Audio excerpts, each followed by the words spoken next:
कैसे हैं दोस्तों, आप सभी का हमारे नए वीडियो में स्वागत है। आशा करते हैं आप लोग अच्छे होंगे।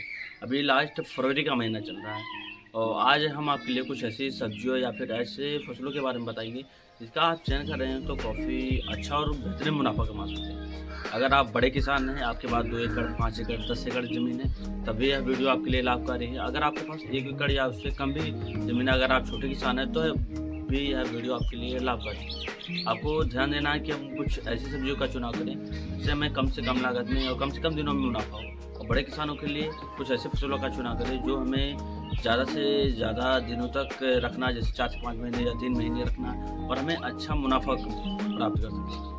तो अभी तक आपने हमारे YouTube चैनल को सब्सक्राइब नहीं किया तो चैनल को सब्सक्राइब कर लें। वीडियो में अंत तक बने रहेगा ताकि आपको सही बीजों का और हाइब्रिड बीजों का चयन करना पड़े और सही जानकारी आपको मिल सके। तो वीडियो में आप अंत तक बने रहेगा। तो पहले नंबर पे बात करें कि जो कुछ छोटे किसान हैं, बड़े किसानों के मुकाबले जो छोटे किसान हैं उनके पास इतनी आमदनी नहीं रहती, या फिर अगर उनके पास 1 एकड़ 2 एकड़ खेत भी रहता तो इतनी आमदनी नहीं रहती कि हम उन फसलों का चुनाव करें जिससे हमें अच्छा मुनाफा कमा सकें। इससे हमें उन फसलों का चुनाव करना चाहिए जो हमें कम से कम दिनों में अच्छा मुनाफा दे और जल्दी हमें पैसे कमाने का एक जरिया मिल सके। तो कुछ छोटी सब्जियां जो कम से कम दिनों में फल देना स्टार्ट हो जाती है या फिर कुछ कम से कम दिनों में तैयार हो जाती है। जैसे बात करें तो आप धनिया ले सकते हैं, पालक, सोवा, मेथी।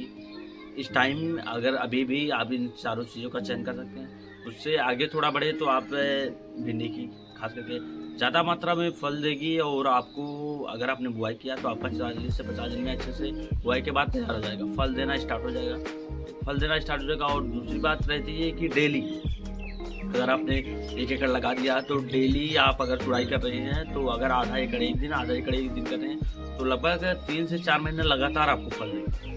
मार्केट रेट के ऊपर आपको मार्केट रेट के हिसाब है, जैसे आपका अगर आपने इस टाइम सही टाइम पे बुआई कर दिया तो 30 रुपये 40 रुपये थोक भाव मार्केट रेट जाएगा। आगे चल के आपको 20 रुपये 25 रुपये थोक भाव जाए, 10 रुपये थोक भाव जाए। तो ये तो मार्केट के हिसाब से रहता है। बट आपको अगर आपने इस टाइम सही टाइम पे बुआई किया तो 40 से 50 दिन के बाद लगातार आपको 4 से 5 महीने आसानी से आपको पैसे देंगे। सबसे इम्पोर्टेंट क्या है कि अगर आपने इस टाइम थोड़ा सा इन्वेस्ट कर दिया, जैसे हमने खाद पे अच्छे से सही मात्रा में हमने सही से खेत की जुताई की, अच्छे से कल्टीवेटर से गहरी जुताई करने के बाद हमने अच्छे से हैरो चलाया, उसके बाद रोटावेटर चला, खेत को अच्छे से बुरबुरी कर दिया। देसी खाद में बात करें तो आपने अच्छे से देसी खाद डाला, गोबर की खाद डाला, मुर्गी की खाद, सरसों की खली और नीम खली डाल के अच्छे से खेतों में जुताई कर दिया। अगर आपके खेतों में निमेटोड की समस्या है तो आप रेजेंट का प्रयोग कर सकते हैं। या फिर अगर लग रहा है कि हमें ज़्यादा और बचत करनी है और थोड़ा और प्रॉफिट कमाना है तो आप खेत के चारों साइड में आप गेंदे का फूल लगा सकते हैं। इससे अगर निमेटोड की ज़्यादा समस्या रहती है तो निमेटोड की समस्या काफ़ी कम हो जाती है। जो हमारी गेंदे के पौधे होते हैं वो हमारे निमेटोड को अपने ओर आकर्षित करने के लिए काफ़ी उत्तम रहते हैं। बाकी इसके डिटेल की वीडियो चाहिए तो आप हमारे यूट्यूब चैनल पर भी जाके देख सकते हैं। इसके बारे में हमने डिटेल में वीडियो डाला है। दूसरा रहता है कि अगर हमने अच्छे से बीजों का चयन किया, हाइब्रिड बीजों का चयन किया, जैसे हमने 4 से 5 वैरायटियों के बारे में बताया, जैसे आप अंकुर सीड्स का ले सकते हैं या फिर राधिका का एडवांटा की राधिका ले सकते हैं या फिर VNR की ले सकते हैं। ऐसी कई वैरायटियाँ हैं जिसका आप चयन करके भिंडी में काफ़ी अच्छा मुनाफा कमा सकते हैं। आपने देखा भी होगा, अगर हमारे खेत में अच्छे से लाइन की दूरियाँ काफ़ी अच्छी हैं और पौधे से पौधे की दूरियाँ। सबसे इम्पोर्टेंट ये है कि अगर आप अपनी भिंडी की खेती को ज़्यादा दिनों तक, जैसे 6 से 7 महीने चलानी है, तो आपको 2 से 3 चीज़ों का खास करके ध्यान देना है कि आप लाइन से लाइन की दूरी अच्छी रखिए, जैसे 3 से 4 फीट रखिए। पौधे से पौधे की दूरी 1 से 1.5 फीट रखिए और सिंचाई का साधन अगर हो सके ज़्यादातर करके आप ड्रिप इरिगेशन लगाइए। इससे क्या रहता है कि आप उसमें डेली शाम को, गर्मियों के मौसम में आप डेली शाम को उसमें पानी लगा सकते हैं।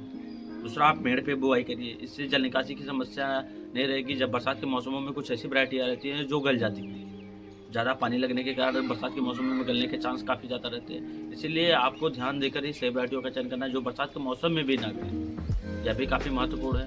और दूसरा रहता है कि अगर ड्रिप इरिगेशन लगा रहे हैं तो आपके खेत में जितना आपके मेड़ पे पौधे रहेंगे उतने ही पौधों को पानी मिलेगा। बाकी आपके बीच में जो आपके मेड़ के बीच में जो स्पेस रहता है उसमें अगर आप पानी नहीं लगाएंगे तो खरपतवार की समस्या नहीं रहेगी। इससे भी काफ़ी बचत होगी। आप इसको कर सकते हैं, काफ़ी अच्छा मुनाफा देगा जो छोटी सब्जियों में। दूसरा आपको बता दें, खीरे की बुआई भी कर रहे हैं अगर आप तो 40 से 45 दिन में फल देना स्टार्ट हो जाएगा। और इसकी बात करें तो 2 से 3 महीने आसानी से काफ़ी अच्छा और बेहतरीन रिजल्ट लगातार बिकेंगे। आप करेला ले सकते हैं, कद्दू ले सकते हैं, लौकी ले सकते हैं, खीरा अच्छा है, और पतली काकर या फिर तरबूज ले सकते हैं, या फिर खरबूज की बुआई कर सकते हैं। ये सब छोटी-छोटी जो सब्जियां हैं, ये आपको 40 से 50 दिन बाद लगातार 3 से 4 महीने सब्जियां आपको देना काफ़ी अच्छा रहेगा, और टाइम टू टाइम पैसे आपको प्रॉफिट मिलता रहेगा अगर आप छोटे किसान हैं।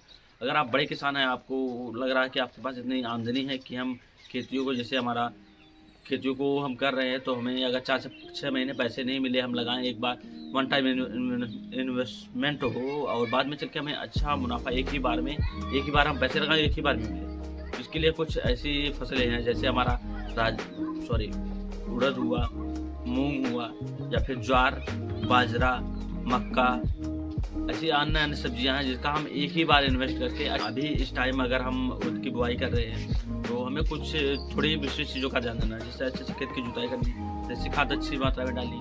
रासायनिक खाद अगर आपने एक बार डाल दिया, उसके बाद आपने खेत में अच्छे से सिंचाई और टाइम टू टाइम सिर्फ आपको दवा का छिड़काव करना रहता है, और सिंचाई करनी रहती है। इसके बारे में, उसकी खेती के बारे में हमने डिटेल में वीडियो भी डाली, आप जाके हमारे यूट्यूब चैनल पर देख सकते हैं।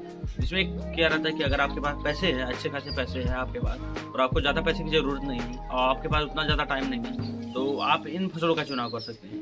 जैसे कि अभी बुआई करके आप लगभग 70 से 80 दिन बाद अच्छे से कटाई करके या फिर तुड़ाई करके आसानी से ये वन टाइम में आप निकाल सकते हैं। इसके बाद सब्जियों की बात करें तो आप मिर्ची ले सकते हैं, तो हमारा 60 से 70 दिन बाद फल देना स्टार्ट होता है। शिमला मिर्ची ले सकते हैं, गोभी ले सकते हैं।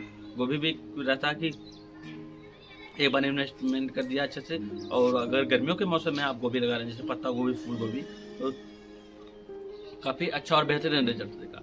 बट ये रहता है कि जैसे हमारा भिंडी, लौकी, करेला है, इसकी तरह आपको 8 से 10 दिन लगातार 15 दिन आपको टाइम देना रहेगा। उसके बाद ही आपकी सब्जियां अच्छे से मार्केट में बिक पाएंगी। और कुछ उससे भी बड़ी जैसे बता दें कि अगर हम लोग टाइम टू टाइम करें, जैसे हमने ज्वार और बाजरा, ये थोड़ा ध्यान देने वाली थी। अगर हम ज्वार बाजरा की बुआई कर रहे हैं, तो आपको सबसे पहले महत्वपूर्ण रहता है कि आप ऊँचे खेतों पर चलें, जिसमें पानी ज़्यादा मात्रा में लगे ना। सबसे इम्पोर्टेंट रहता है किसानों के लिए, अगर आप लगा रहे हैं तो उसको आपको ध्यान देना कि आपको पानी खेत में ना लगे, उतना ही पानी लगे कि जितना आप सिंचाई कर रहे हैं नॉर्मली अच्छे से टिक रहा, उसके बाद 1 से 2 दिन में खेत सूख जा रहा है, तब आप ज्वार बाजरा के उस खेतों में सेल कर सकते हैं। इसके लिए मिट्टी की बात करें तो चिकनी दोमट मिट्टी, काली दोमट मिट्टी, बलुई दोमट मिट्टी, यह तीनों मिट्टी काफ़ी अच्छी रहती है, क्योंकि गर्मियों के मौसम में बार-बार सिंचाई करनी रहती है। इसके लिए काली और दोमट मिट्टी और चिकनी दोमट मिट्टी नमी की मात्रा को अच्छे बनाए रखती है। लेकिन वही जब हमारा बरसात का मौसम आता है, तो अगर थोड़ा ऊंचाई पे यही खेत रहेंगे, तो जल निकासी की काफ़ी उत्तम व्यवस्था रहेगी, जिससे हमें काफ़ी आसानी से और अच्छा मुनाफा भी कमा सकते हैं, और इनके बीज भी हम आसानी से सेल कर सकते हैं। और बाकी ज्वार और बाजरा के बारे में हमने पूरे अच्छे से डिटेल में वीडियो भी डाला यूट्यूब चैनल पे, हमारे जाके देख सकते हैं आप।